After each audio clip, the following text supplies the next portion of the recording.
All right, all right. Hello, Hey, hello. hey, y'all. Hey, Good Hey, evening. Hello. Hey good So we everyone. are evening. back with another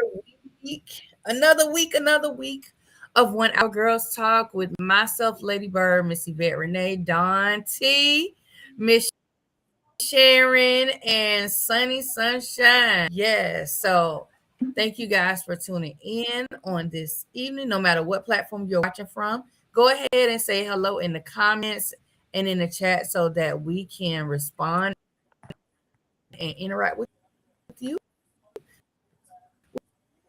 We love to know who is watching. If you were here with us on last week, we were talking really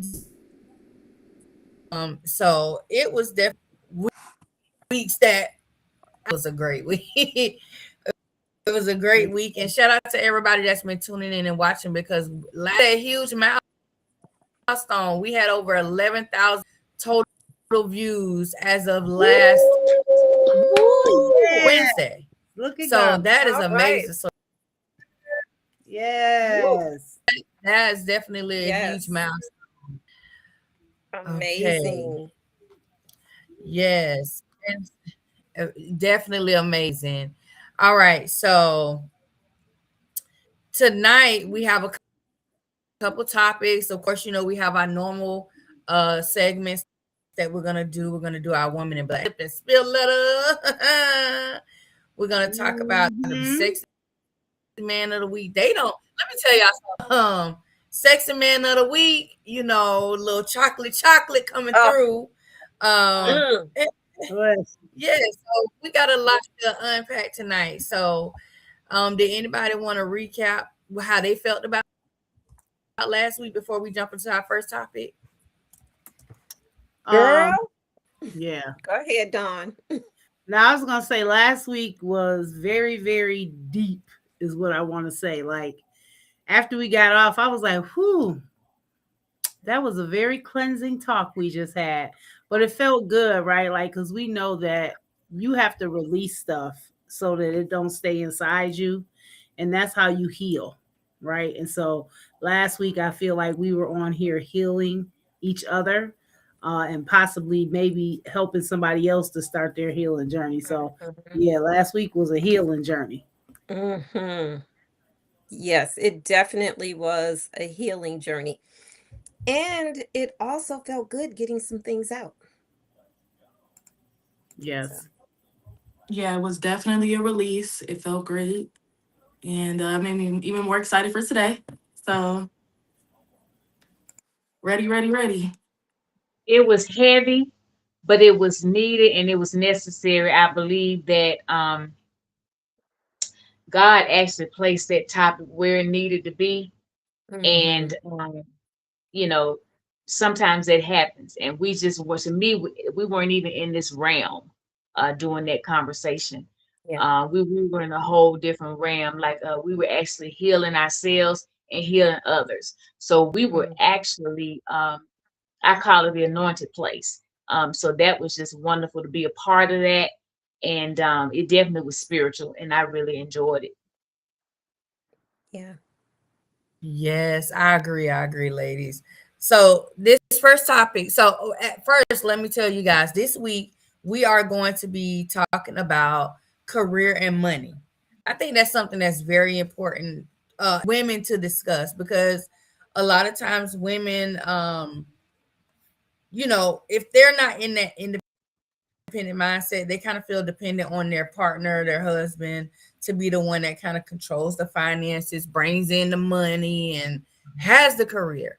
But we want to talk to women and let them know that these are things you can have independently on your own.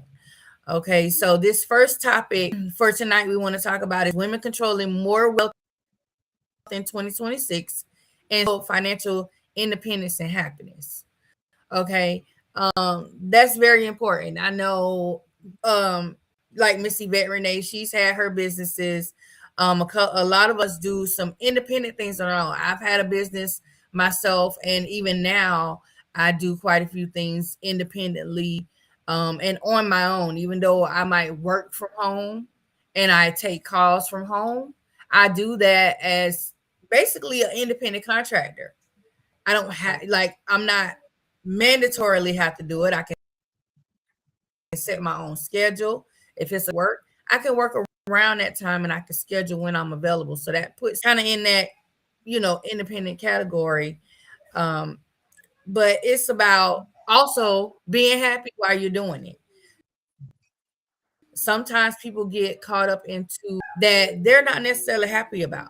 They're just doing it because, oh, it's going to help them do what they need to do. Yes, we want to be able to pay our bills. We want to be able to live comfortably.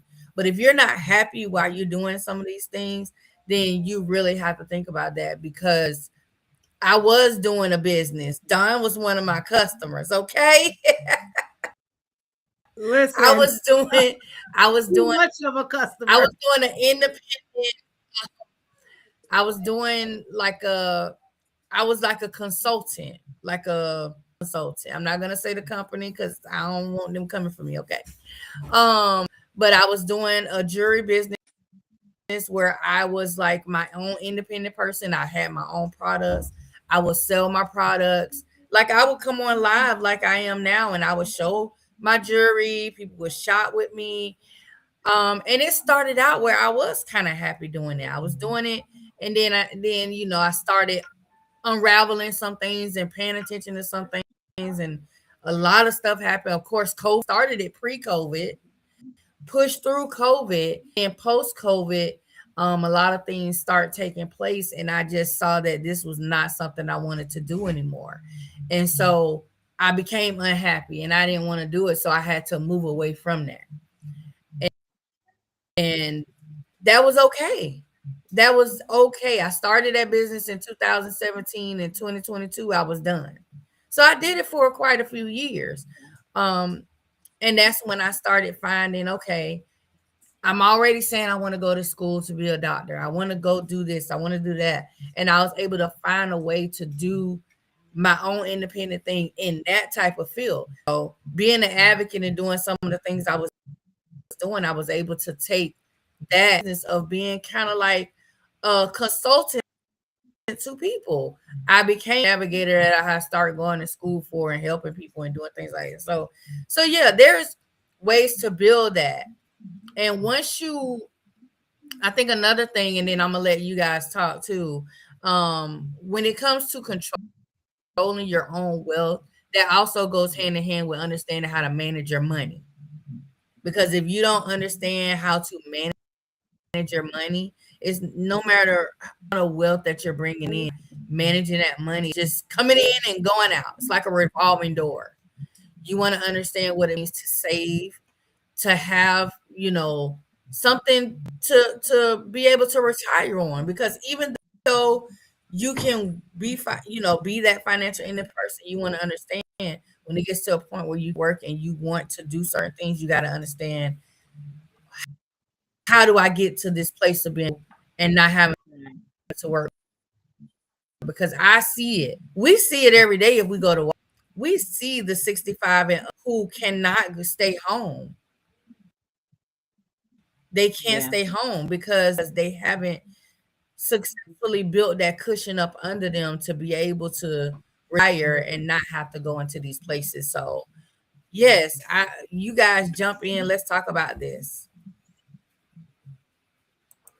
I'm going to try to sum this up in 2 minutes. I know that's our time, but being a former business owner, I personally have not had to work a job since 2000. When I left Chicago and moved to Georgia, I opened an interior design business and a property management business. I started these businesses with no money. And I grew my property management business to managing over 300 single family homes. And I had 250 investors. And I grew my interior design business and my furniture business. And I never had a furniture store, but I was still selling furniture. So I've been an entrepreneur really my whole life. It's something that I learned from my parents because they own businesses. I would not suggest anyone else get into opening a business, especially a brick and mortar with no finances, because it's very hard. And I was a solo entrepreneur. I had no help other than the employees that I hired to work at my beauty supply stores when I moved to California. But it took a lot out of me health wise. My health deteriorated because I focused so much on the business. So there are a lot of aspects to being an entrepreneur, being a business owner. And first and foremost, you have to have a plan. I went into it with no plan. I'm just that type of person. I just jump into something. You have to have a plan. Um, Possibly a partner. I don't do well with partners because I'm very bossy. So, but finances, secure your finances, because when you're putting up your own money and you're trying to build something and you don't have finances, it is extremely hard.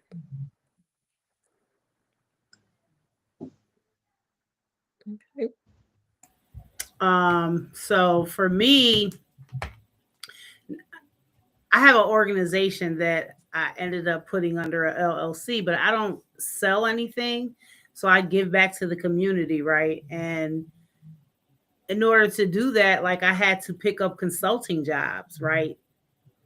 Working for agencies that, I could use my lived experience, right? So sometimes, people don't realize that, an experience that you have, you can share that and get paid for it, right?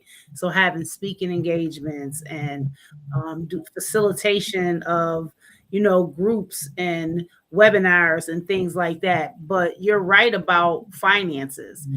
I remember when I first, had gotten myself together and I was working really good, making pretty decent money and doing the consultant, and I was building up a bank account for the first time. And, I had a credit card and everything was good. And I had saved up some money in the bank and I was so excited, and something fell through.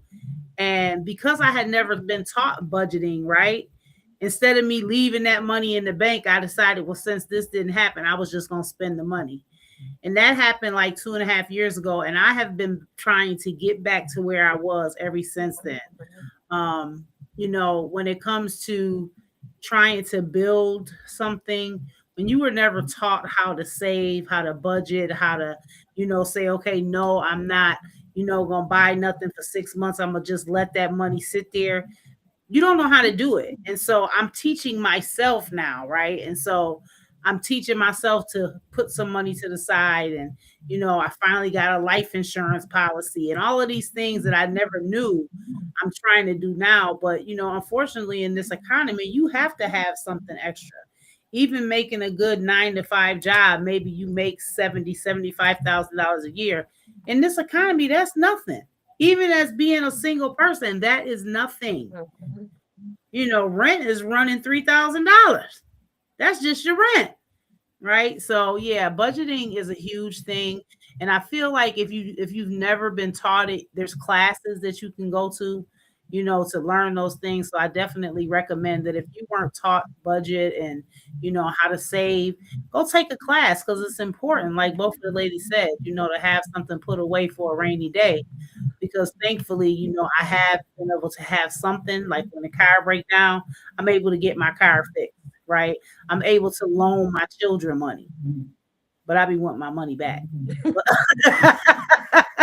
But it feels good to finally be in that place. But yeah, budgeting is huge. Even if you find you a side job, you have to learn how to put that money in the right place, or it's going to be for naught. Sonny, you know about that yet? Yeah, so honestly, my mom, when I was growing up, she had us looking at bills and going over like what, because they have like graphs and stuff like that. So they go over each, portion of the graph and stuff like that. She taught us our social security number and like repeating it. We do like little memory games and stuff to help our memory and stuff like that. So when I got older, it's like I had a pretty good idea as far as like bills and saving and things like that. But the only issue is when you're operating in a in a space of like you trying to hold on. Like with my mom, it was like you save for, because you're not sure if you're gonna need that money, and like you're expecting something to happen basically. And now that I'm older, it's like I don't want to be saving expecting something to happen. I want to be saving so I can invest, or saving. So just changing the energy around that, even though it's been helpful and it was a good stepping stone. It's like I got to change the energy a little bit, because it was a struggle type of energy, and it was like you gotta be on top of your bills, and I want you to know about this and saving money, because you get your tire flat, or your lights go out, or and it's like always in survival mode almost. Yeah. So it's like trying to get out of that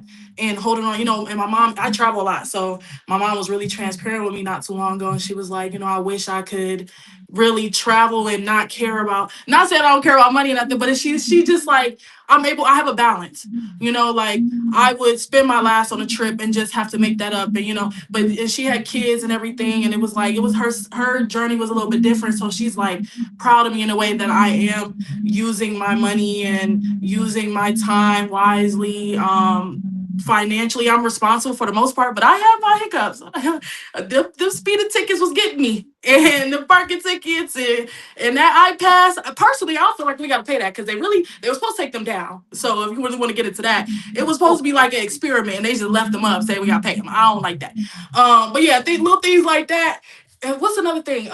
Loans. Pay your loans. I got a loan thinking it was sweet. Pay your loans, y'all. Gotta pay your loans. Like your car note, it's a responsibility at the end of the day. Some things hit me, even though I was slightly prepared. I could pay a bill, but when that car note came and the insurance, I said I gotta pay both of these. It is how much? And then you looking at my speeding record. Dang. So yeah, pay attention to all of that. I wish I could go back and just be like, set me up a payment plan. I'm paying it on time. And, I'll always keep a job, always keep some type of income, even when you don't. Because there's been times I haven't had a job, and I still was getting money, whether it's from my little dude or whatever, or, because I'm doing something on the side. Or maybe it's my last check, and I'm being responsible with it. And I'm putting out where I need to go and hoping it come back to me type thing. So it's a couple little things that I do, but just stay on top of your payment plans, be responsible, keep your credit up, pay that loan back, and and stop speeding. That's for me and you. Yeah, I agree with everything Sunny said. I know me. My problem was I made a lot of money, and at such a young age, literally, I had a shopping addiction. And then also, when you make a lot of money, or even if you don't have a quarter to rub together, but you give the impression that you do, honey, people will be, hey, cuz, how you doing? I was just calling to see if I could get a $1,500. If you pause, they'll say, well, I can take 1,000. I can take 1,000. I can take whatever you got. You have to be careful of this. You have to realize that you can't take care of everybody. You cannot be responsible for everybody and take care of everybody. Because if it come a day where you need them, you just need them. You own your very own. So but saving money is very, very important. And I always tell people, even if you try to be frugal chic, is what I call it. You frugal chic. So of course you're stepping out looking your best. You want to do that, but also be frugal with it. Like, so maybe you take your trip, but the ensembles that you take with you came from Target. No, excuse me, Target. Although we're not shopping at Target right now, but Target or Walmart. So see, you frugal chic, and then you may have like a big purchase, but then you have your small purchase. See, jump out, pull back, jump out, pull back. And if you kind of have everything like that, and then I don't know about everybody else. Everybody else probably put it in a phone or the iPad or laptop or something. but I still write down stuff on paper because when I visualize it, when I can see these bills, back, okay. And then like I said, you jump out, jump back in. So we're being frugal chic off of what we got on this paper. No more, no less. Because always remember that next month is coming and these very bills are going to repeat. And then if you add anything onto it, sometimes that can just, so you just have to be mindful. Be mindful. And then, like Sonny said, a sponsor doesn't hurt from time to time. Hey, come on now. You know what else too, really quick? I think too, for me, because I didn't have a lot growing up, and even in my younger years, like in the 20s and early 30s, when I got the money, like what Miss Sharon said, I had a shopping addiction. Like I was buying up stuff, and I ain't gonna lie, I was trying to keep up with the Joneses, and the Joneses kept leaving me in the dust, but I kept trying to keep up with them.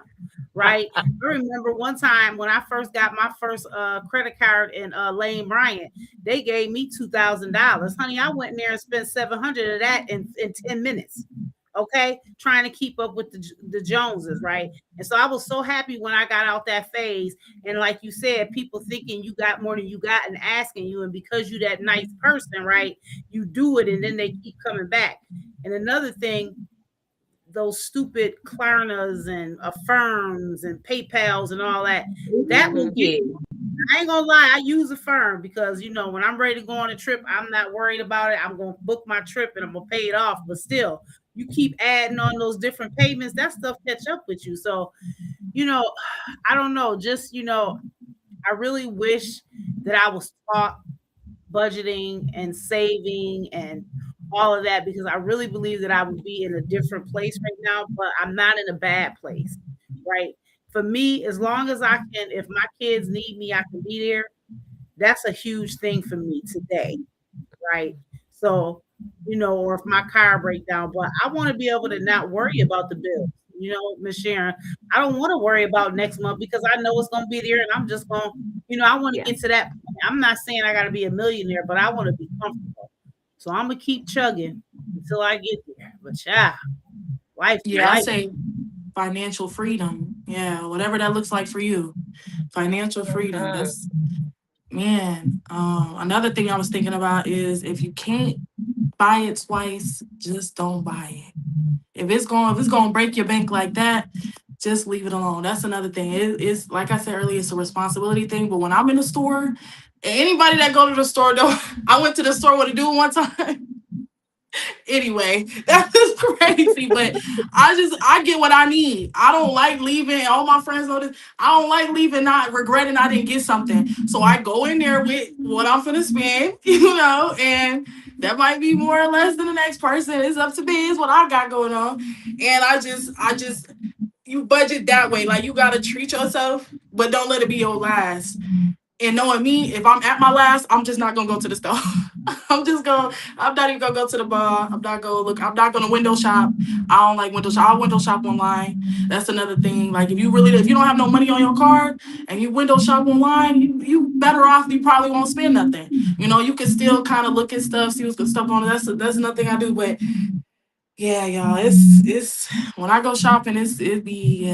But I go in, I get what I need. I try to write a list. That's another thing. Stay on top of what you need. Write a list, and but still treat yourself, but also within your means, within your budget. That's another thing I want to add. Yeah, and I like what you said earlier, Sonny, too, about like learning how to do certain things when it comes financially. Because I think even though we are getting into this age where we're not really writing checks no more, I still feel like it's important for people to understand how to balance books, or to balance like a check, balance a checkbook, but not really a checkbook. You can still quote unquote do the balancing like if you had a check, because you're putting in what you're bringing in and what you're taking out, and this keeps you on track. Because honestly, even if you are not, like, say you don't have your phone, you don't have a computer, but you want to know, okay, exactly how much money do I have to spend? You can open that ledger and you can look and see, okay, well, this is my current balance. And that will keep you on track, especially keep you from overspending or help you with budgeting. And then Miss Sharon said something too, and I'm gonna have to think about it because I can't remember. What it was. Something Miss Sharon was saying about something along those same lines too. But it's just really, I feel like it's just budgeting is the biggest part about having that financial freedom, because once you understand how much you have to play with, like, you want to go to Lane and Brian and spend $2,000 like Don did, then you have that leverage to be able to go and do that. And, or you don't. If you got to go, look, I saw my friend Terrence in his chat say sometimes you go to the rich neighborhood and hit up the thrift store. And that's true. I do. Listen, I am guilty of doing that. Hello. So sometimes you really have to understand and not live beyond your means. Yeah. And stay out the All right. casino. So stay out the casino. Man, listen, let me tell you something. I had to ban myself. I banned myself. Let me tell you how bad. Let me tell you how bad the scratch out ticket machine made me keep my $20 today. This in my pocket, okay? I got cash back in the store because I was ready to put this in the machine when I left Walmart. And Walmart machine screen was completely black. I said, let me just go and put this on back in my pocket. Hey, it ain't meant for me to do it today. You what you can't do for yourself. Absolutely. Absolutely. But no, you're right. Stay out of the casino because some people have I hate losing money. Yeah, some people don't have I can't do it. Like my family members, they like to beg casinos and they go to different states and can't wait to go to a casino. And then they're like, only bring as much as you're willing to lose. I'm not willing to lose a penny, so I'm not bringing nothing. Unless you finna put 20 in there for me and let me hit the button, I'm not. It's not coming out my pocket. I can't do it. It hurt my heart. $5 hurt my heart. I've witnessed people do that. I've never done that, but I've witnessed people will go in there with their rent money. You gotta pay rent. Why you take all this rent money in the casino saying, oh, I'm about to triple and double it? No, you about to go crying. That's what you feel. You better go cry in the car. No, it's not be like that. Looking stupid. I've seen people do that before. I've seen people do it with the online bingo. Because I used to run my own bingo house. And literally, baby, them people would be paying car payments, house payments, the daycare for the next 6 months. They bring that, and you be like, and you'll even say sometime, Miss Netta, I think you don't need to come back again. I would inbox. I think this need to be your last round. Oh, I'm all right, sis. Thank you for checking on me. And next thing you know, tomorrow, sis, you think you can? No, ma'am. The house don't lend money, and the house don't give you no type of you got to pay every time. We don't do no credit in the house either. So you just in bad shape. You're in bad shape, and you put yourself in that shape. Right. Yeah. No credit. Did you see what your friend or somebody put about? All right. So we're gonna move on to our Women in Black History moment.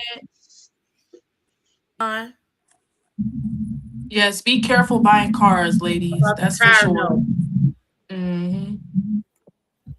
Yeah, definitely buying cars. Oh, I know. It was a paragraph, child. I promise you I saw it, but that was like a dissertation.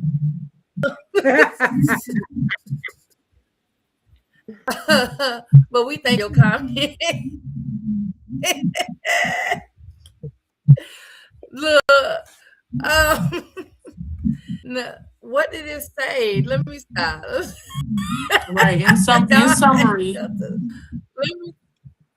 in Hold on. summary, So we have a comment, y'all. the last thing say, please don't go by yourself as a lady and do your research. I know that's right. Honey, they'll mess you up, and especially True. So sometimes us shout out women. Carmen. yeah, shout out to, it says Siri Carmen Nathaniel. I'm not sure what's the first name.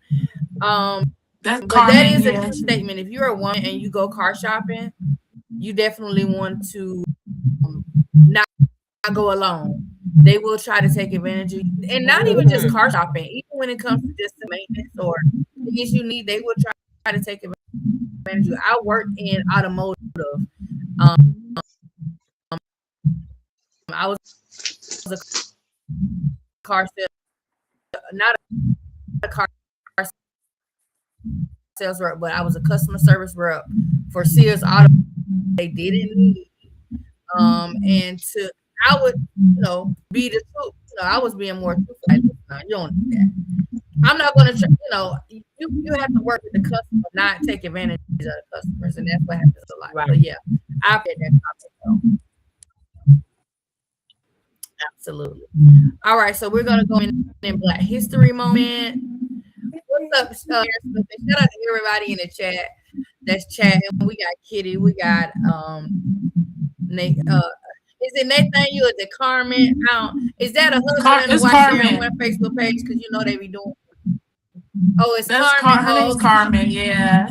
She's faithful. So what's the Nathaniel? Faithfully every week, Miss Carmen. Faithfully every week.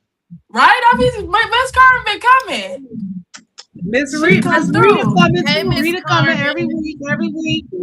Hey, Rita. Yep. Shout out to Miss Carmen. Shout out to Rita. If we not, I'm waiting to see Renee in the chat. We gonna see. All right. So for this week, not this week, for this episode for our Black History. Well, actually, yeah. We have Maxine Waters. Ain't her time, baby. Reclaiming my time. Hey, yes. That lady be having me. Listen, I have known about Maxine Waters probably my whole life. I've known some. At one point, I could have swore Maxine Waters was from Florida. Like, is she from Florida? Let me. I just feel like she feel like a Floridian, Alabama or something.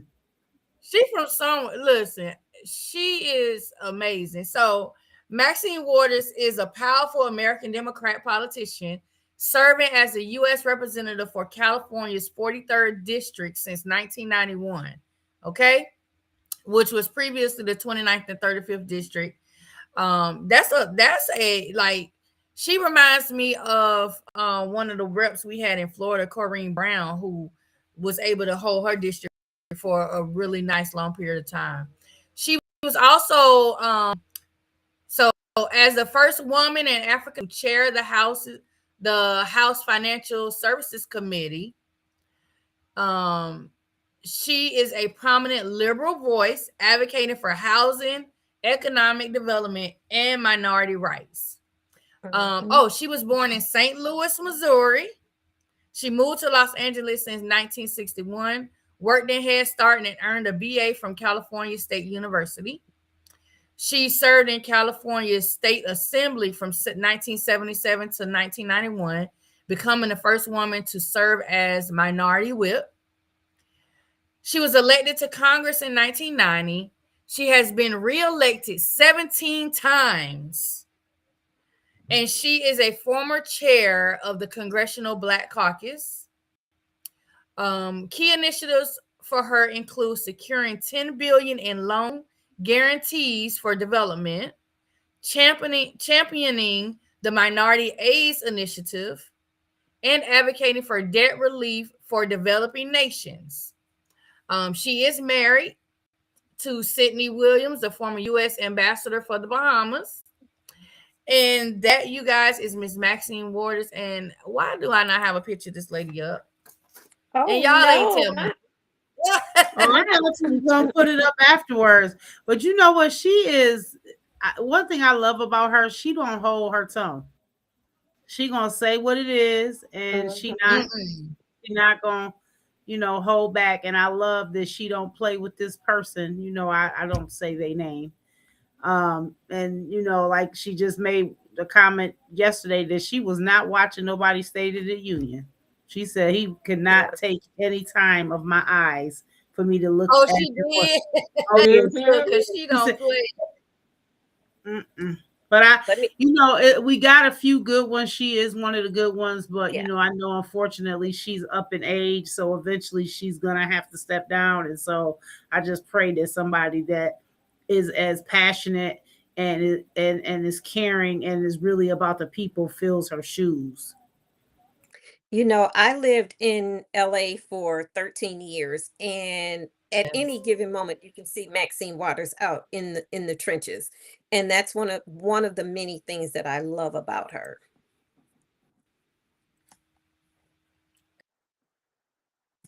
Absolutely. Yes, that's why I say I'm so used to him thinking like a kid growing up, because I've heard so much about her. Like I'm thinking, okay, this lady is from Florida. I knew she was always doing things in California. Here's a picture of her that I'm putting up too. As a kid, I've always heard about her and all of the things that she's done. Mm-hmm. But at her older age, baby, Auntie she not playing Maxine. she not playing. Yeah, she not playing with them at all. She is not playing. She wants you to understand that she mean what she says. And and it's funny because when I think about some of the politicians now, like especially Jasmine Crockett. Jasmine Crockett, I believe, learned some stuff from Maxine Oh, I Waters. love her. She definitely has learned from Maxine Waters. I can almost guarantee it. Yeah. Oh, Carmen said Nate is my husband. Got it. See, I knew Carmen and her husband was sharing the same page. I knew it. All right, so that, you guys, is Miss Maxine Waters. Yes. So now what I wanted to do, I wanted to talk about usually we do like the celebrity news and gossip, but even like last week and even this week, we're on a couple more serious topics. So I didn't want to really go find like gossip news, but I wanted to bring some news to the forefront, some things that you guys might not know that's going on right now. So one of the first things I want to talk about is federal job losses. We have there have been an elimination of federal jobs where Black workers are disproportionately represented. And this has caused significant instability, and it's impacting the Black middle class. So, recently the whole DEI stuff, there are so many corporations that are relieving people of their duties, and a lot of the people that are losing their jobs are Blacks and minorities. They're finding themselves unemployed, and some of them even going to file for unemployment and finding that these companies are not giving them. We lost her. But yes, we did. Yeah, but it's crazy that we are being affected so bad by that. And the federal jobs that they're taking away is the ones that are most needed, and the ones that we don't need is the ones that they keep in. So I'm so confused about that. Go ahead, Lady Bird. You have kind of right. No, you're right. Was talking about that, like you were saying, a lot of the people, the African American women and men who are losing their federal jobs, and this impacts me personally because I have several family members who work in the government. Two of them just went on ahead and retired. They were like, I'm close enough to retirement. I was leaving in August, or I was leaving in September. I'm leaving now. I'm not even going to deal with it. Literally, a lot of the people that were hired, they weren't hired under DEI. Everybody knows who benefits the most from DEI. You can put it up and it'll tell you who benefits the most. And it's not African American people, period, that benefit the most from DEI. you know.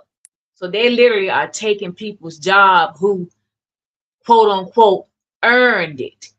You know, I feel like if they hired you, earned it. But I'm just saying, you know how they quote unquote earned their job. DEI didn't get them that position, but they're just snatching it away because of the color of skin. And that's horrific. That's literally horrific. But that's where we are. Right. And I'm noticing too, just to add, we're also a lot of blacks are losing their jobs to AI. I'm so sick of AI. Let me tell you, I'm so sick of AI. AI is taking over. AI is trying to do the job for everybody in every position. Like, I kid you not, the company that I'm doing work, they use AI for call audits. Like when we take phone calls, you know, usually you'll have somebody that'll audit the calls for you by, you know, and grade you, make sure you're doing your job. Oh, his name's Steven. Steven AI is doing the job. Not even a person anymore. So a lot of these positions are definitely being taken away by AI for sure. And then another thing I wanted to highlight was the rising home ownership gap. So there was an article with Washington Post that highlighted that the black home ownership rate is stagnant. Before you finish, Sharon, can you mute my love? Yeah, so the black home ownership rate it remains stagnant. It's lagging significantly behind white home ownership with a nearly 30% point gap. This is like for somebody. So I've not yet been a first time homeowner. I'm hoping to be that within this next 5 years. That's the goal.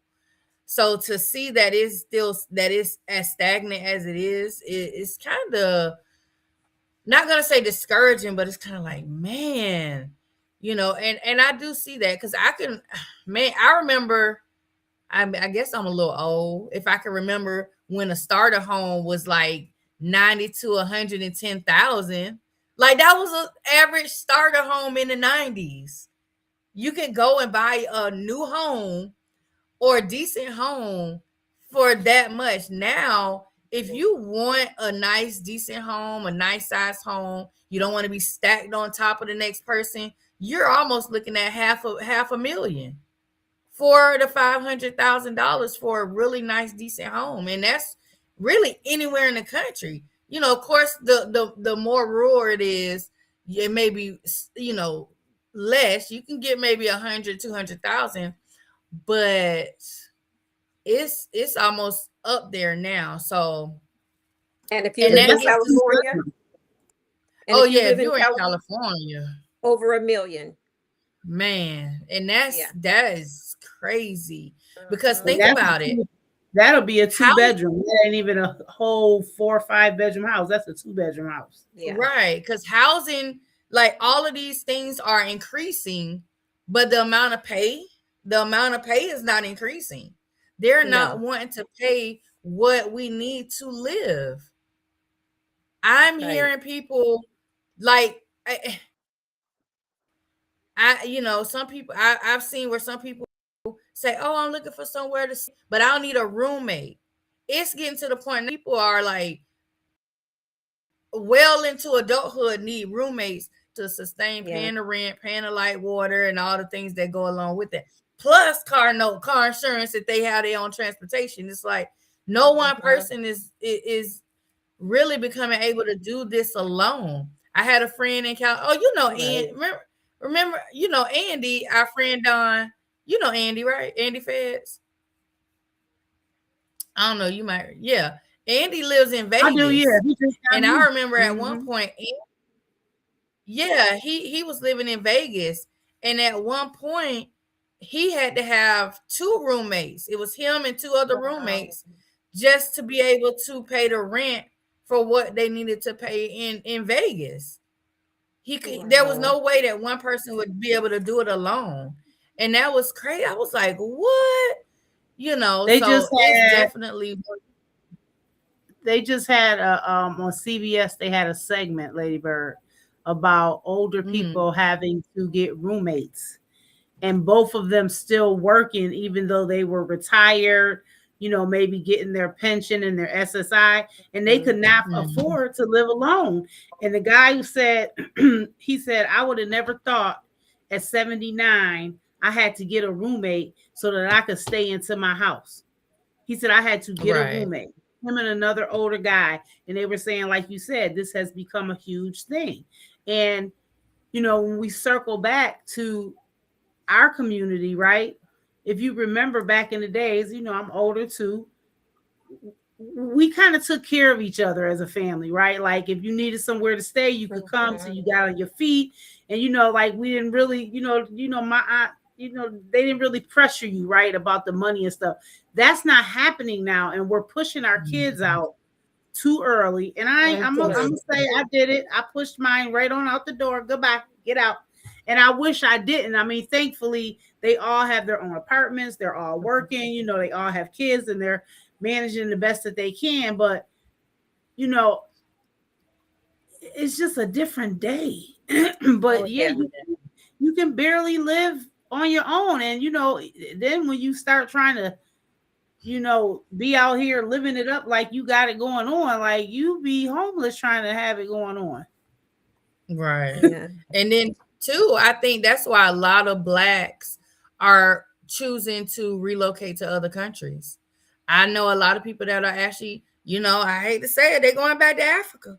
They literally going back. I know a lot of people that are going to Nigeria and going to a lot of places because for what we're paying here in the United States, you can go over there and almost live like a celebrity. Like you can buy the biggest property and home, for the amount that they're paying here. I know a lot of people are going to Thailand.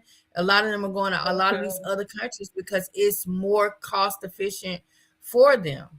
And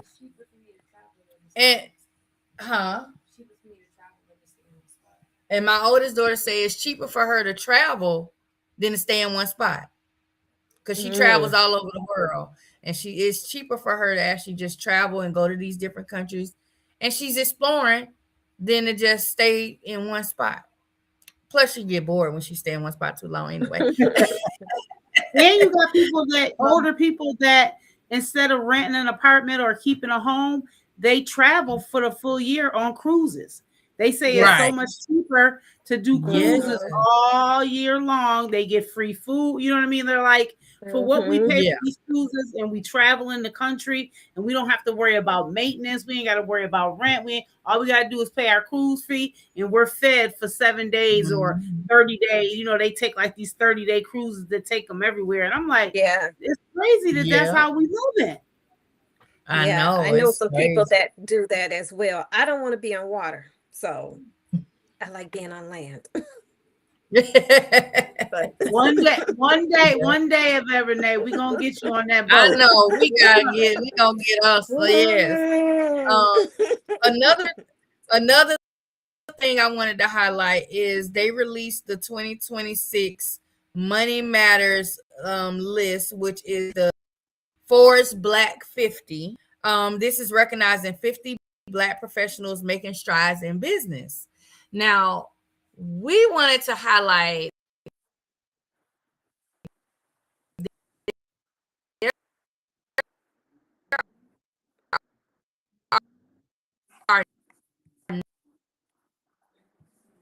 Uh-oh. 9 women are on this list. Okay, so I wanted to quick and hire as chair 100 after being and CEO. Wow, that's a huge accomplishment right there. Because y'all know what Xerox is, right? Yes. And she was one of the 50 women named the 2018 World's Top 50 Women in Tech list. She's got quite a few accolades. Oh, yes. The next one Black woman we want to mention, Tisha Cash. She's the founder or partner and Impact America Fund. She started her career on Wall Street and later earned an MBA from Columbia University. She's recognized for identifying overlooked opportunities and supporting founders serving underserved communities. Her Impact America Fund invests primarily in funding prior to Series B with check sizes up to $3 million. Oh, they really giving out some funding, huh? We have Sharice Clark, who is the founder and CEO of Harborview Equity Partners. And let's see. She began her career in finances as an intern at Morgan Stanley and became a managing director in 2009. Let's see. Our next young lady Are all is these going women to still be living? Melody High. Yes. No, I said, are all these women still living? Yes. This is the new Yes, list. absolutely. Oh, okay. This is the 2026 list. Yes. Right. So she started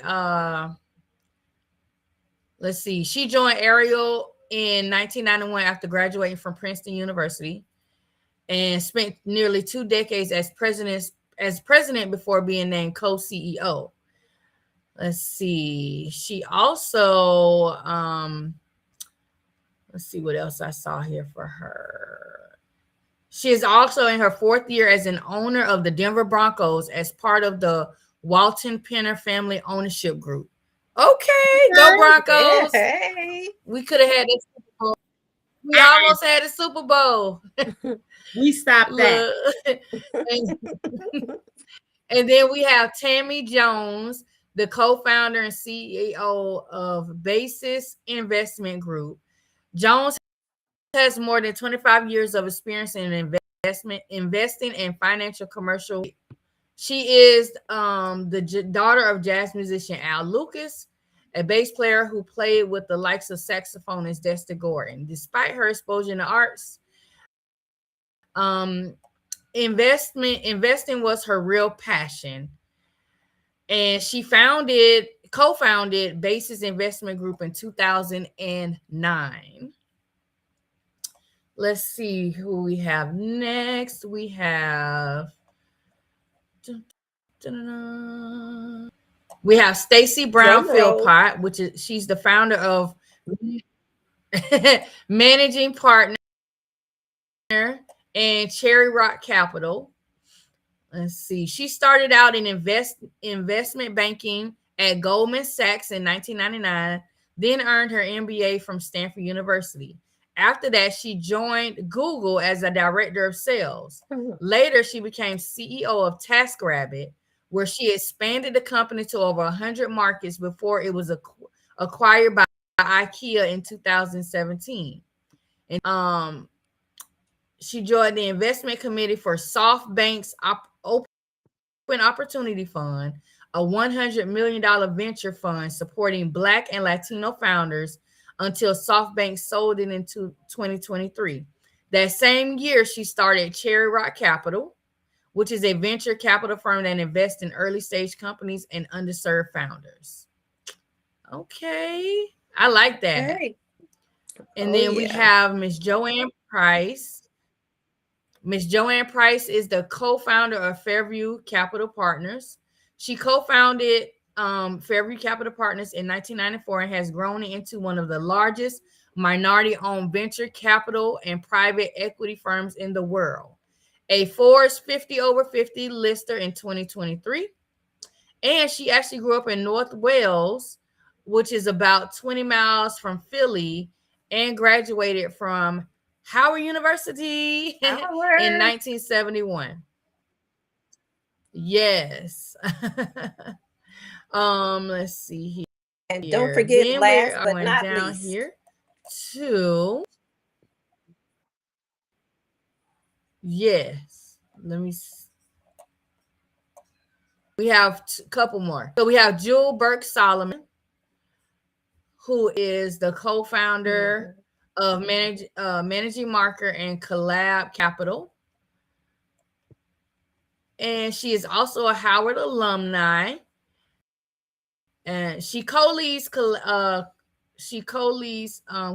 Capital, which is a venture capital firm investing in underrepresented founders.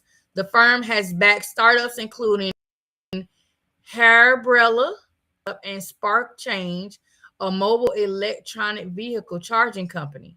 In 2024, Spark Charge was valued at $221 million, according to PitchBook data. Wow, that's amazing. Mm-hmm.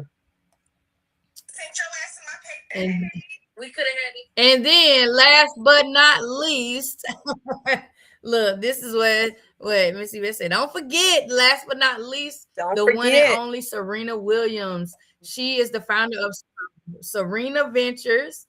Of course, we know her, girl. She got there hitting those tennis balls.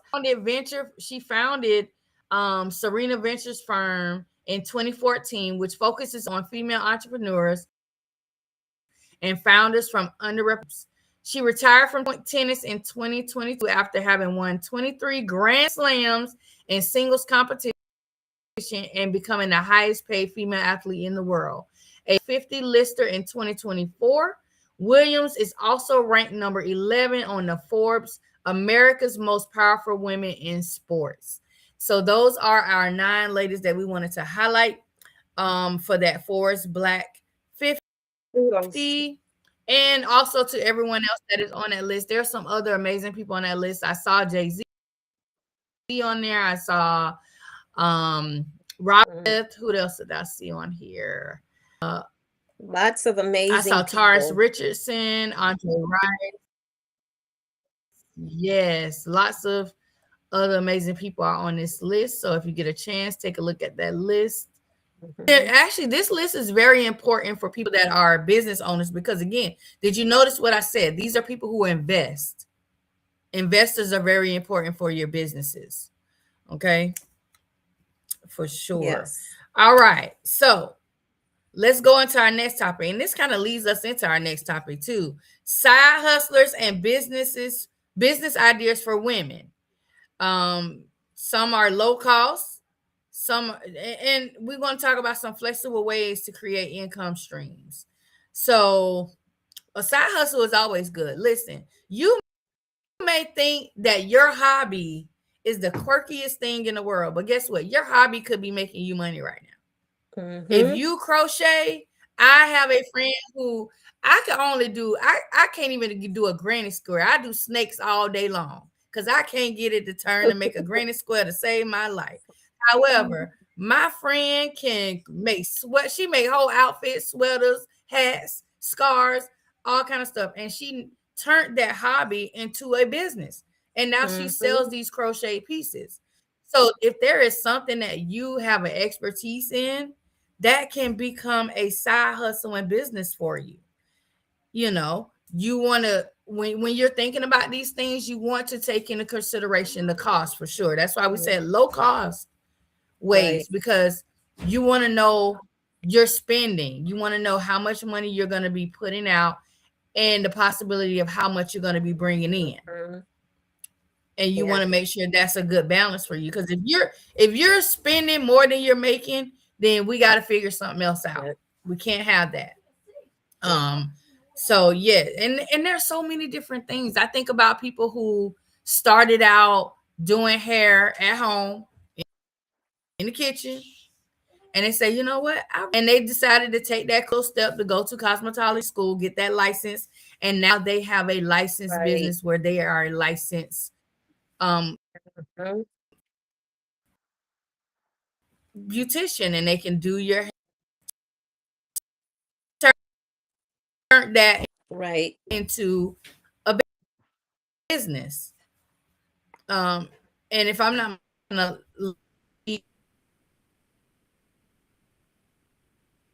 program, you can even earn scholarships and loans to help you through that journey that aren't that much, but there are options for people to do that.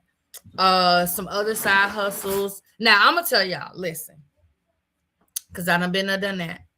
Please, the biggest thing I try to warn people about is to not get caught up into some of these businesses that tell you that you're your own boss, you're on your own this and that, and they Mhm. end up being some type of pyramid scheme or one of those types of businesses. You want to avoid those because it's just going to take you down the wrong rabbit hole. It really Yeah. is.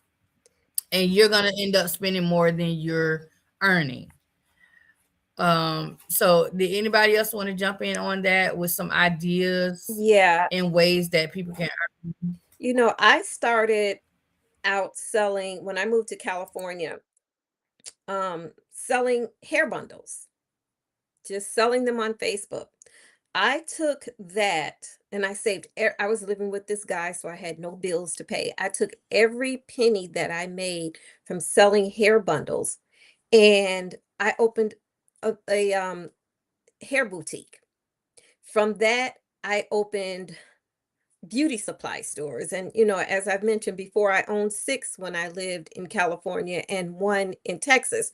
So that's how I started out, but I sacrificed living with somebody I didn't like. But anyway, I sacrificed. So, and there are so many side hustles, you know, selling insurance, travel agent, so many side hustles for women. I have a friend that I met on Facebook, Evelyn, and she's awesome with her creations, and she'll set up a little table outside or different events. So there are so many side hustles that you can do, especially if you have a craft, if you have an idea, so there's a lot of side hustles. I remember my niece was looking to do something, and for me, I'm not creative. That's God didn't bless me with that gene. I don't like putting nothing together. I can barely do a vision board. But my niece, she decided to start making these bouquets, right? She would go get a vase. And whatever you wanted on the outside of that vase, if it was a picture, if it was a design, whatever she does to make that vase into what it is, she does. And whatever you want the roses to be, she makes them. Maybe you want them to be liquor. Maybe you want them to be candy. Maybe you want them to be money. Whatever you want, she creates all these different kind of vases. Like she made me some vases for my women's organization that I put on my table. So she took that up. And then, during COVID, a lot of people started selling purses and selling jewelry and some of them continue to do that, right? Selling clothes. My daughter, she started out just locking my grandson's hair. Now she locks other people's hair because she realized she does such a good job and people seen how she had taken care of my grandson's hair. And so now she does that. And Lady Bird said, doing hair and they went to cosmetology school. It don't even have to be, you have to go that next step. You can, the girl that does my nails, she's a teenager. Her mom and them invested in her and she got a room where she got a setup and I go and get my nails done. And she's never had professional training, but she started practicing and my nails look really good all the time. So it's like you said, Renee, you have to sacrifice, right? Like if it's something that you really want to do and you got a passion for it and you can sacrifice, because sometimes it takes a little while before you start seeing the profit out of something. If you can stick it out and it's something you really enjoy and like, yeah, you can do it. And anything I think can turn into something that you can make money out of, because it's going to always be somebody somewhere that wants whatever it is that you can produce, right? Like, you just have to market it, right? And then that's another thing. You have to know how to market and keep your prices where you're not head cracking. One thing I can't say, and that's the last thing I'm gonna say, one thing I do not like about somebody is if they selling something and they say inbox me for the price. Why everybody can't know the price? You gonna charge me something and charge somebody else something different? No. If you selling something, put the price so everybody know how much it is. But they'll get to talking about inbox me for prices. I'm gonna inbox you right off your page. Bye. Right. Come on, Sonny. You've been quiet. You see, jumping right in. You right there with me, dog. You already know. Something I am kind of getting into is vending machines. So far it's about location, setting up a good rapport with wherever you're trying to put your vending machine. Um, a working vending machine. Also one that has like a card reader on it because people don't like carry too much cash and stuff like that anymore. Because I've seen a few that don't have it and it's like going the extra mile and like putting it on there. Because you'll miss out on so much not doing that. Yeah. LLC is something else I'm going after right now as well. And then I have like a couple investors too. So get a plan and that's what I'm doing. I kind of set up a plan, even though I don't know what I'm doing for real. I really don't know what I'm doing, but I know I'm doing a little bit. TikTok will help you too. TikTok University, that's another thing. Cause me, it's like, I'll like learn and don't like overload yourself. That's something I'm trying to, because starting a business, it takes a lot. Like Yvette said, it's not about, she wouldn't recommend just jumping in with both feet and, no finances and this and that. So it's like, you also don't want to overwhelm yourself with too much information either. That's something I'm kind of dealing with. It's like I do it step by step. I'm like, okay, I want to get my LLC. What I do to do that? Look into it. Then I make that first step, make that first payment or whatever, and then I go back. Not do everything at one time. You take it step by step, learn step by step. But yeah, that's one thing. And then with vending machines, you could do multiple different. You could do lashes. You could do nails. If you're a nail tech, you could put your own press-ons in there. I'm not like creative like that either, Dawn. Like I have stuff, but people be getting me little creative stuff and I'm like, that's just gonna sit there. I might have to get that. My grandma just got me a whole like nail thing. I'm like, I got somebody that do these, honey. I don't, I might do my toe or something. I don't know. But I want to get into lashes as well, like individual lashes and things like that. That's something that is big in my generation. It's just entrepreneurship overall. I mean, we're booming right now and I'm trying to jump on that. But I'm also following kind of because I don't want to get into something and put all my hard work into something, all my money into something I'm not as passionate about. So that's another thing. It's like, even if you take that risk, it's going to be worth it because it's something you're passionate about. That can always help you when you're having these fallout times or, you down on your luck or something fell through. You got to remember what you started it for in the first place. And another thing, last thing I'm going to say is having that vision in your mind. You got to remember why you started doing what you wanted to do, this process or whatever. And like Dawn said, not everybody's good at a vision board, but write your thoughts down, put it on paper. I'm trying to get into like record. I got my little handy dandy watch down, so I record things here and there on my voice memos. But I really prefer writing as well. It's just I'm always on the go, so I've been utilizing that. But I recommend writing things out. See it on a piece of paper. You can go back to it when you go back to it in a month or so and see how far you come. Like I recommend writing all your dreams and your inspirations down and your motivations. And when you feel it and you're in that mode, and then a month later, 2 months later, you're not in that mode no more. That's something you can go back and read, and it's yourself talking to yourself essentially. So it should get you back into the mood of, okay, I gotta get back on my grind. I know what I'm here to do type thing. So that's what I've been doing, and hopefully I've been looking into some locations and talking to some people. So I'm really excited to be starting that up. Awesome. Yeah, and that's a good idea too. Yes, and I listen. You made me think about it. I remember seeing, because you said it's so many things with vending machines. We had a lady at the mall in Jacksonville that had a vending machine with cake slices in it. I was like, I never saw. I was like, wait.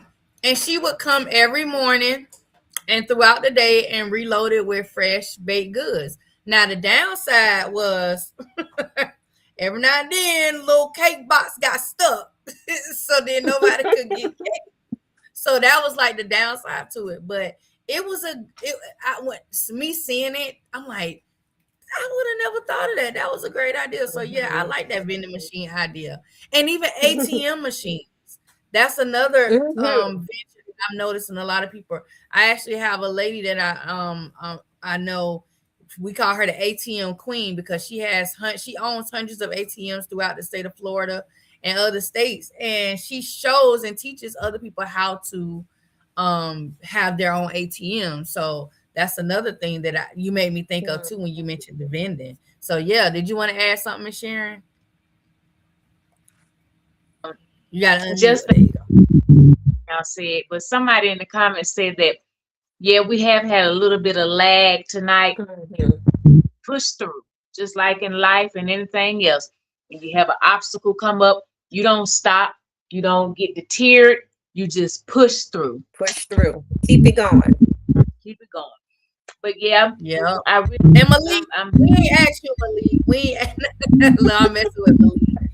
Malik, just sit back and watch. We ain't asked you. All right, so we're gonna move into our next segment, which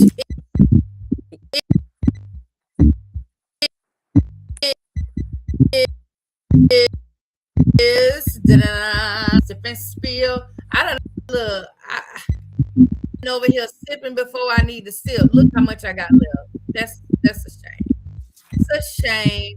No, me too. It's one of them days. So who we got water? I know Don probably got some water tonight. Miss Sharon, you got water. You got something else. Oh, Miss Sharon, I got a Seagram. A Seagram's ginger ale or Seagram's. A Seagram's libation. I know Miss Yvette. Okay. Like, she don't have no libations over there. Girl, I got my white cran strawberry ocean spray. Oh, that tastes I know so that's good. right. And I got the mango. What is this? The mango Minute Maid. That's what this is. Mango Minute Maid. Okay. All right. So, dear Sip and Spill host, I'm writing anonymously because I don't want my husband to know I'm reaching out. But I am desperately in need of some outside perspective on our finances in marriage. We've been married for 1.5 years, and while we love each other deeply, money has become a constant source of tension. I handle most of the day-to-day budgeting, the bills, savings, because I'm more organized with it. But my husband tends to spend impulsively, whether it's on hobbies, going out with friends, or treat yourself moments. That adds up quickly. He brings in good money, but it feels like his spending cancels out a lot of my efforts to build our future. We're trying to have a house fund, kids savings, retirement. I'm talking about joint accounts or setting budgets together, but he gets defensive and says I'm controlling or I don't trust him. I don't want to be the money police, but I'm starting to resent it. And it's affecting our intimacy and trust. I feel stuck between keeping the peace by staying quiet and protecting our financial stability by pushing harder. How do I approach this without it turning into fights? Should we separate finances completely, or is there a way to compromise that doesn't make one person feel controlled? Any advice on how to have the money talk in marriage without it blowing up would mean the world to me. Thank you for being a safe space to spill this. Sincerely, a struggling wife. Oh, child, listen. I feel like it's always important to have the conversation. It's gonna always be money. Money is like what they say. Money can be the root of all evil. Sometimes, Yes. Money is one of those conversations. It's hard to talk about because, again, like she mentioned in the letter, control. Somebody's gonna feel like you're being controlling, but you got to have the conversation, especially in marriage, because if you're trying to do something as a union, you're trying to come together as one. You want to make sure that you're understanding how you're going to manage those finances in marriage. Or even, and I'm not going to necessarily just say a marriage, even if you're in a committed relationship that has longevity. We got some people that's been together for 10 years and they ain't even married. They're not a common law. However, it still matters when you are looking at the longevity of things. You want to know how this money is going. She mentioned something about, a kids fund, a house fund, savings and retirement, things like that. Yeah, that's what you want to look at because you don't want to have kids and then when it's time for them to graduate, you don't have a plan for them going into college. I think that's one of the things I do like now. I honestly, when I was a teen graduate high school, I don't remember a lot of these things they offer now as some of the things that, like, I don't remember what do they call it, like the college funds that some of the states are offering kids that the parents can enroll in and pay so much a month and it goes into their college fund. I know they do it in Florida. So it's like to be able to take some money from that paycheck, put it in this, and to save it, or even a house. We were just talking about how the housing market is for Blacks now. So that's one of the things you want to also look at. Having money set aside that's going into that house fund. Put together a plan. If you know that you want to own your own house within X amount of years, you want to try to calculate how much do I need to put aside in this fund. Do that as a union. Talk about it together so that everybody's on the same page. So that if he does have that spending habit, like she said, her husband has this spending habit and he want to go spend. Listen, here go your fund account over here. He want a fund account? Let's put your fund account over here, put an X amount in there. So when your fund account is empty, you guess what? Don't come over here asking, babe, can I get a little? No. Your fund account empty? Well, I guess you got to wait till you replenish that fund account. No, we're not different in none of these other accounts. But you got to have that conversation and have that money talk. It's going to make a big difference. Anybody else? I think from Actually, you should have had that talk before you got married. Before, when you're like in the dating process and getting to know a person, that's one of the things to get to know how they spend. Do they save money? What's their idea? Do you think we count, or should we have an account for bills, home, and things of that nature? Or you have an account and I have an account, and then we have an account for bills of their home. And a lot of times it's best to even have an account for like extra in case something happens. The motor blows up out of the car. We want to go on a vacation, so it's good to have a fourth account for that type of thing, because in life, anything might happen. We can't just say, oh, this. Sometimes unexpected happens. So it's good to have that. But those are things that need to be discussed before you commit yourself to a person and get married. Because it's terrible to marry somebody and find out that they don't have an affinity for work. They don't have an affinity for saving into any type of money. They just want to spend. You wouldn't want to find out about a person when you marry them. So those are things that you need kind of have them mapped out. And I say put that on paper too, so you can look at it and see, and also allow them to look at it and see. Because I'm big on that. Because like I said, you don't want to get into a committed situation with somebody, because when you marry a person, y'all pretty much own each other. Y'all own each other's, y'all own each other's good, y'all own each other's bad. So you really need to be careful with that. And I feel like I already have that mapped out and planned out before you get married. But if you happen to have already done that, then you need to, just maybe cook a nice dinner and say, honey, I need to talk to you about something that's important. I don't want us to fall out about it, because this is going to be beneficial for you and I. And we are a team, and a team needs to be on the same. I love you so.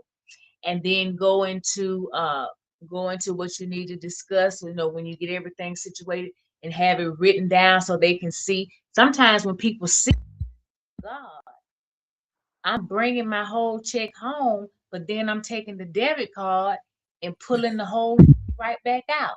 Sometimes if they can see it on paper, it'll click in their brain. Now, not always, but sometimes it will. So yeah, that's what I would do. Yeah, I agree. Another reason why I stay single.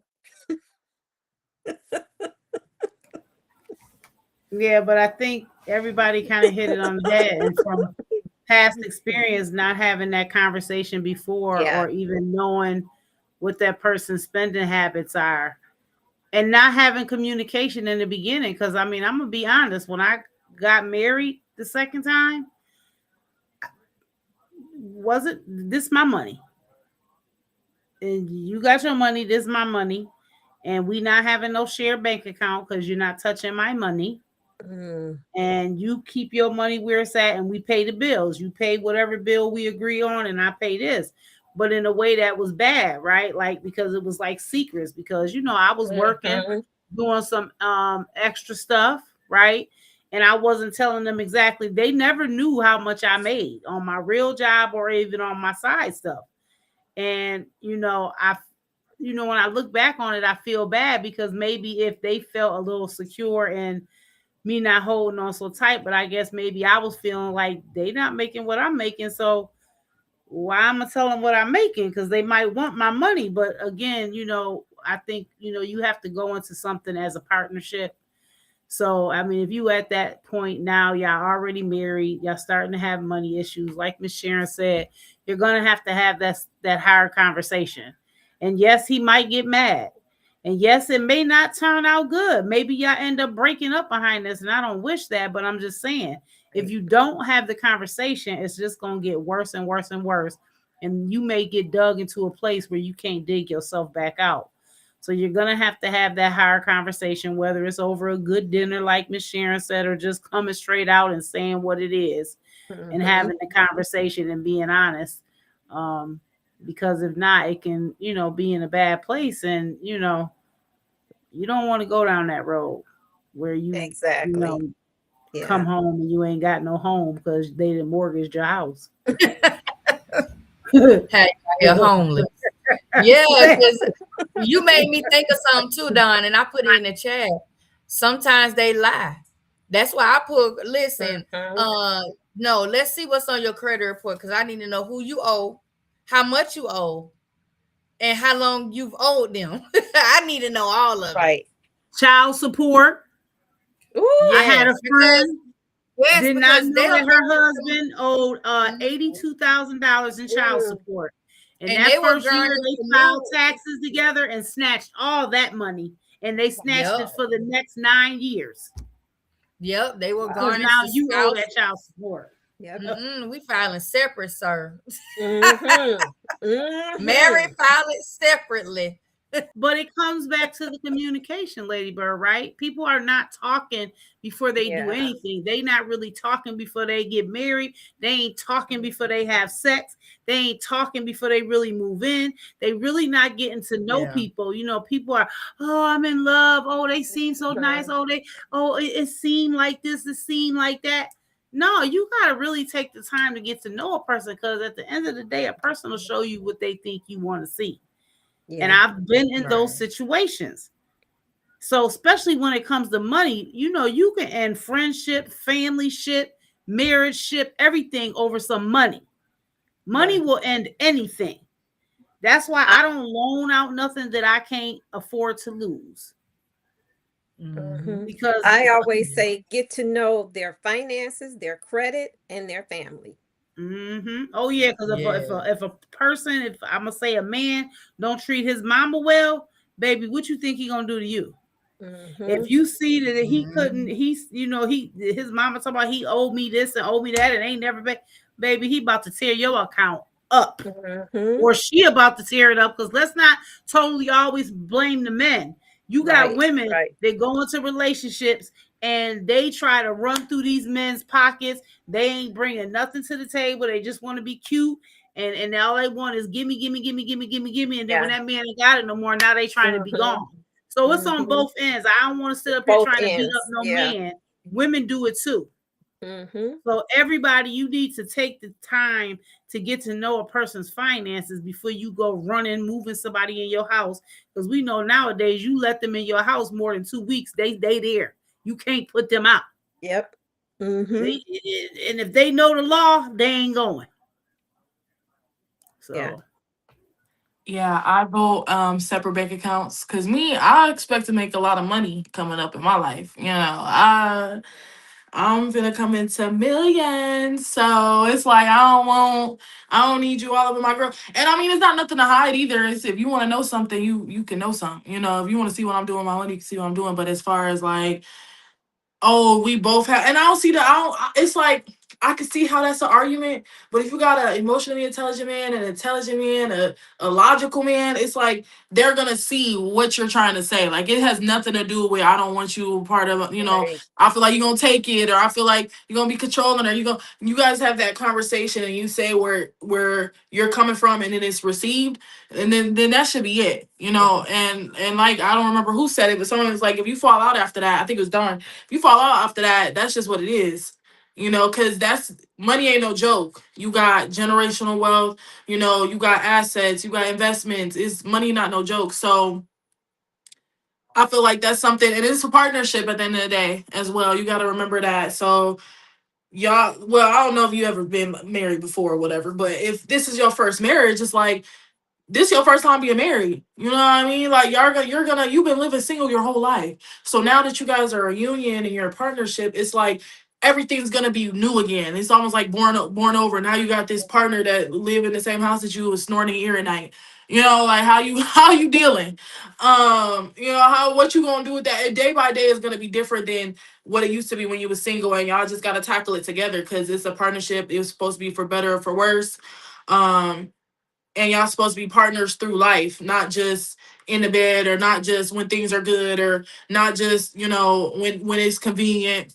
Is every single day y'all got to choose each other, Right. and anything that comes up y'all should be able to talk about, especially finances. Exactly. Yes. Look at our little baby over there. She's smart. She is She smart. is. You better go ahead, I girl. love it. Yes. Ain't nobody gonna pull nothing over on Miss Sunny, okay? Not Try at You to see all. what debunk Mr. Burgess, I'm assuming that's your dad, said, that's right. that is I'm not glad my you all dad. said, oh, sorry. I'm glad you all said that women do the same thing. That is not my Well, dad. remember But Yeah, what he we women, said. you know, women do they big one. I'm not gonna hold you. Everybody, it's a character flaw sometimes. Yes. Some people, it's just like that's what people go after when they dating somebody, or you know, that's how they date people to see what you can fulfill, what you can do for me, and you know, get one over on the next person. And you gotta look out for those people. For me, like I look at because I don't want to, you know, when it comes to like gambling and all that, like that's obvious. Like, you know, like they can't really hide that. So it's like if you get a hint of that, that's it. Like Dawn said, that pink flag, I'm out of there. You know, because See it ya. already seemed like you not, you know, and I would hate for it to bring my money in the mix and you think it's your money too, and you could just go blow Right. that.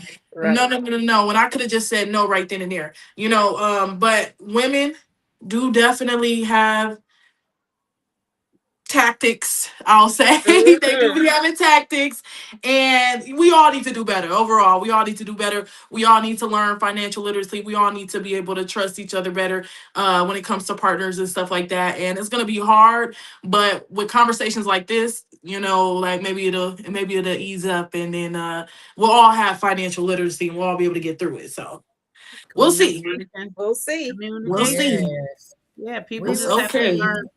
learn to communicate. We as a people in general do not know how to communicate with each other. And it's getting even worse because we're not talking to each other. We're talking to each Mhm. other through a phone, through the computer, through a game. We're not interacting with humans. So we don't know how to have these higher conversations, right? Right. And we're falling in love through a computer screen. Hmm. So if I'm not even sure you real, how I'm gonna Mhm. start asking you about your money? Right. How I'm gonna Right. start asking you about your past sexual history? How? I don't even Yeah. know who I'm talking to. And I think Lady Bird said it. AI didn't got so good. I don't even know the videos I be watching if it's actually really happening. Hmm. Like Nope. I be like, is this real? Like they didn't got real good with these videos. So I'm like, you don't listen.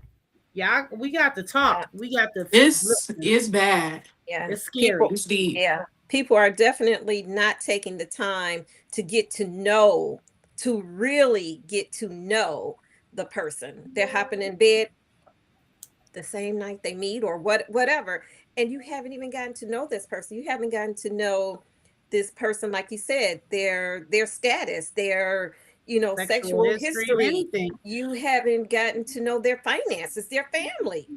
So They could be a murderer. Listen, all Man. these women going missing. Jeffrey Why? Dahmer. Listen, You could have got the broke brother. You was supposed to get the rich one. You done got the broke one, and everybody in the family know it. You gotta wait. yeah. and not even Yeah. that. You realize that it's so many questions, and I know it's probably always been like that. But like literally, you got to pull out an application for people now. There are so many things you have to ask a person before you do anything. Listen, were you born? The person that I'm looking at. What is your HIV status? Do you have any baby mamas? How much debt do you got? Is anybody looking to kill you? Are you a killer? Yep. You know what I Yeah. mean? Are you a woman beater? Are you a man beater? There's so many. It's exhausting. This is why I'm single. This is why I'm single. But you got to though. And This that is Jennifer, sucks. that's why she's single too.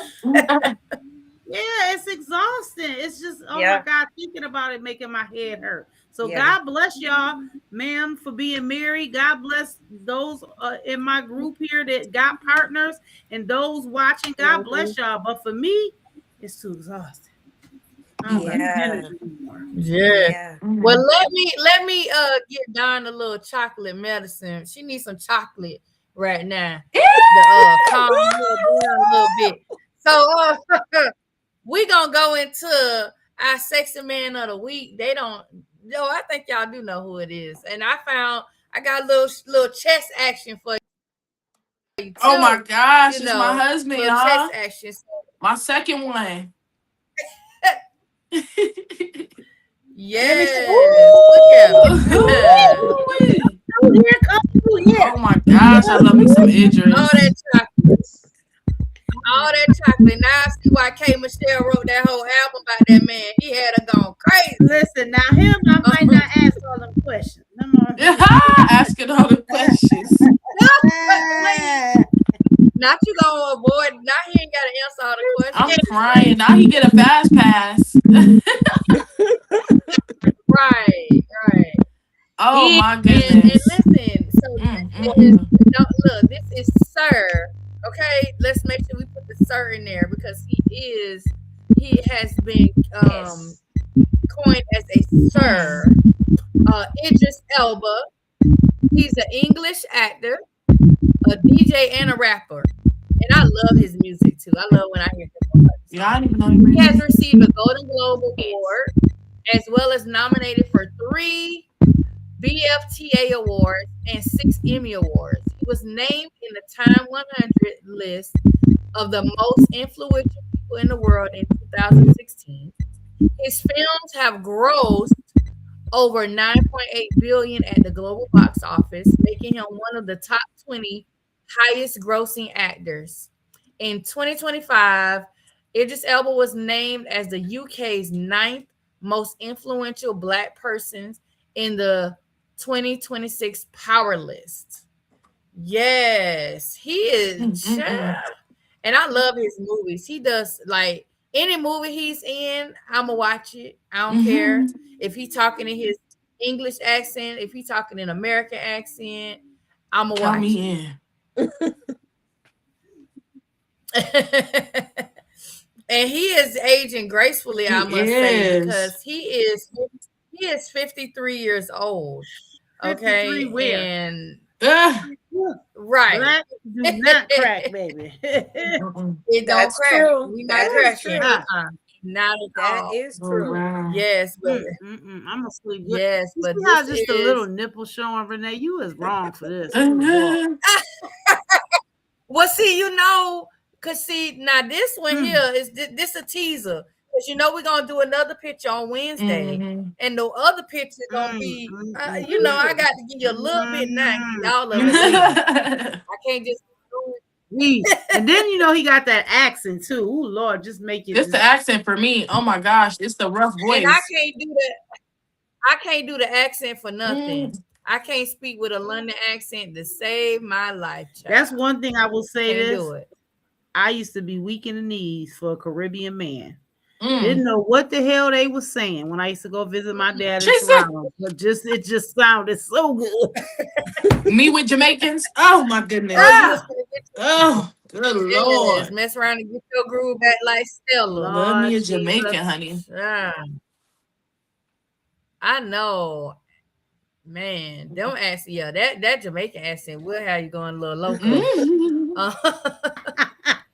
All right, so up next, look, we have our new music alert. So I was literally the other day I was listening to I know everybody have Apple Music and Spotify and all these.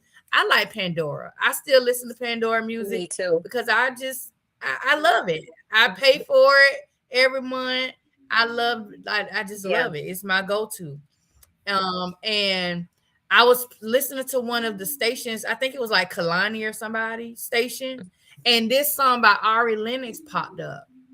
And I was like, oh, let me listen to this. This new. And so I went and researched, and this is a new song. I think it came out maybe 2 or 3 months ago. And it's called Under the Moon. And she has a video for it. Let me tell you. I watched the video. The video is on YouTube. It's so cute because it's like one of those videos. If you listen to the lyrics and she's talking about Under the Moon, the lyrics are, kind of that romantic kind of stuff. But the video puts you in the mind of one of those like what's that movie with the vampires and the werewolves? Breaking Dawn, Twilight? or Twilight. Oh, okay. It gives you kind of like a Twilight vibe because like she met this man and they having lunch and then all of a sudden the moon pop out and his little claws come out and it's like, oh, wait a minute. It's one of those videos that make you watch it. We haven't had many videos like that in a while that make you really want to sit and watch a music video. Right. But the song is really, really cute. I love it. She's actually on tour right now also. But just a little bit about Ari Lennox. She's an American R&B singer and songwriter. She's from DC. She signed with J. Cole's Dreamville Records. And she became the label's first female artist in 2015. She's a 34-year-old singer and she's doing amazing. Yes, I love her music because she kind of puts me, some of her songs give that like neo soul vibe a little bit. It's a nice R&B. Like I miss that type of R&B music. And her voice is amazing. Oh my god. Absolutely amazing. So amazing. Yeah. Yes. I feel like she's one of the ones, like people listen to her and they gravitate to her music, but there are so many other people I feel like haven't heard her music that need to hear it. Absolutely. So when you get a chance, go and listen to that. That's Ari Lennox and the song is called Under the Moon. All right. So next week, we are going to do another entrepreneur spotlight. So if you are an entrepreneur and you have a business as a Black woman, we would love to spotlight you on our show. So you can tag in the comments, you can post in the comments, you can send me an email, a message, whatever option it is you want to do. We would love to highlight your business. Last week we had the Wealthy Witch on here, and she was talking about her business ventures and things like that. And so we want to bring you on and allow you to do the same thing. So whether you have a business, whether you have products, like if it's products, if it's a service, whatever it is that you provide, if it's a nonprofit that you want to highlight, we would love for you to come on and we would love to spotlight that. So please reach out. I do have my list is growing. Okay. The list is definitely growing because every time we make this announcement, we get more people that I am adding to that list. So make sure you get counted into the number of entrepreneurs so that we can spotlight you. Our email is onehourgirlstalk@gmail.com. One is spelled out, O-N-E. And we also have our 1 Hours Girls Talk Facebook page. We have a YouTube channel that you can go and follow. And like I said, you can message me on any way you want to reach out, whether it's email, through Facebook, through the 1 Hour Girls Talk page, however it is, reach out and then nominate or put yourself in the comments and I will we'll see it. Okay. We'll see it. Absolutely. So I feel like this was a great show. I learned some Oh, things yeah. too when it comes to just it made me think of some things because Sonny got me over here wanting a vending machine. Like, girl, I ain't even thought about no vending machine. You know what I've been thinking about? I one day I was sitting in the line at Chick-fil-A and they had a sign stuck in the drive-through line that said, "This Chick-fil-A serves over this amount of people." And one day it was like over 1 million people. I was like, what the heck? And so think about it. If they serving that many people and you already know how much the food costs. Oh, you're making how much? Oh, okay. I need a franchise. So I honestly have been looking at Chick-fil-A franchises since at least 2012.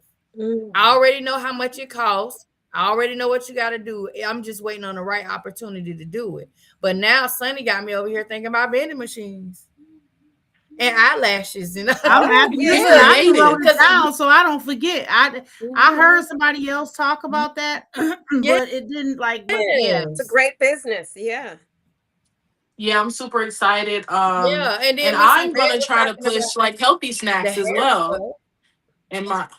in my vending machines because I've seen some with like pears and apples and then you got to stay really really on top of them because there's produce involved. But if not that, just like healthier baked snacks, things like that, like just on the health conscious side, but still something you want to snack on. So that's something when you do that, you Yeah. get creative and whatever it costs to you. Right. You know. Right. Mm-hmm. Mm-hmm.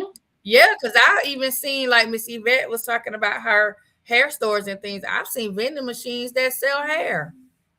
You go to the Mm-hmm. vending Oh machine, pick yes. out you a pack of hair, and you ain't even gotta go to Yeah. the hair store. The hair store closed, go to the vending machine, And I Exactly. think that's even a good idea to even like say some hair stores, on Sundays they usually close like 5 or 6 p.m. or earlier. Mhm. They could probably put a vending machine outside the hair store. Of course, make sure nobody can't steal it. And that Right. way people can access hair when Keep the keep hair store is going. Yeah. closed. Yeah, Mm-hmm. that's a good idea. Maybe hold on. Don't Mm-hmm. nobody take that. Don't Write take that down. that Write idea. that down. Right. All right. Any closing remarks you guys want to add? I would say for those that are thinking of going into entrepreneurship, make sure you have a plan. Um, First and foremost, have a plan and try to seek finances. It's called um, uh, other people's money, OPM. Try to get loans. Make sure your credit is good. Make sure that you have an LLC. Um, have everything in order before you just leap out and open that business. Yeah. Very true. Agree. just when we talked about finances and getting into a marriage or a relationship with somebody, and even into just a partnership, just make sure that we're having conversations, Mhm. right?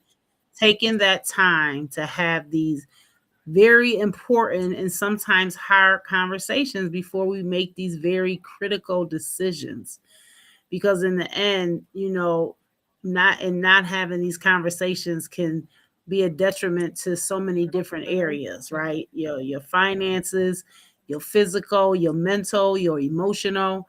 So take the time to really get to Yeah. know a person and ask those hard questions before you dive into something. And it just will be the best outcome for yourself and even for them, because when you really start talking and learning somebody, they may decide that they don't like you either. Mhm.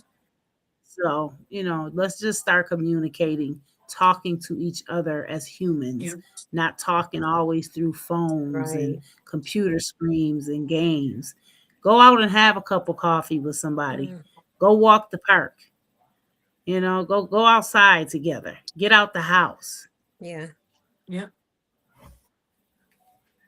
Okay. When it starts Yeah. when it starts snowing, go outside. Oh, no, I'm not walking. It's too cold.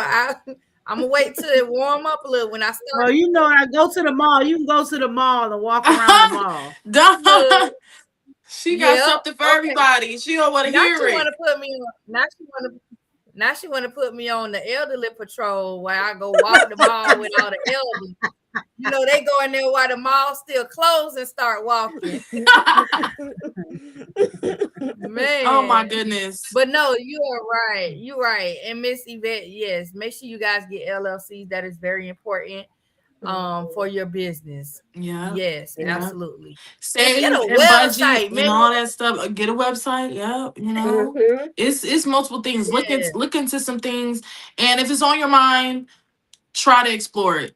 That's something else I say. And it's not hard. I think people make being a business owner harder than it is. It's Yeah. not hard. Once you learn the ins and outs of what it is your business is going to be, that's what makes it really flow and makes it a smooth transition into being a business owner. And it's definitely not All right, hard. you guys. If it's your passion, it is definitely not hard.